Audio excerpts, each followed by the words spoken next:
Just hours after the death of Alex Preddy, Duluthians took to the streets to protest ICE, calling on them to leave the state. We are sick and tired of this violence. Nearly 50 people gathered in the cold along the intersection of Lake Avenue and East Superior Street downtown this afternoon. Protesters we spoke to say they felt hopeless after seeing videos of the shootings and also feeling that ICE, they feel, is not upholding the rule of law, which led to today's gathering. Some expressed that by protesting, they feel less hopeless and part of a larger community. The point is inconvenience. The point is strength in numbers.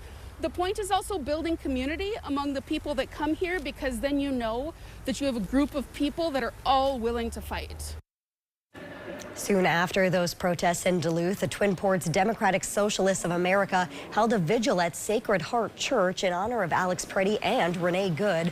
Organizers say today's shooting felt like a form of retaliation after community members and businesses across the state went on strike yesterday, including protesters at Duluth City Hall you see here. Speakers at the vigil today expressed heartbreak, outrage, and fatigue. Some say the most important thing they can do right now is to seek joy. My heart is heavy for my city. My heart is heavy for here in Duluth, for you, everybody who's here. I love you all. Continue to love. Spread positivity, spread joy, spread love through these hard times. Twin Ports DSA also provided dinner at that vigil.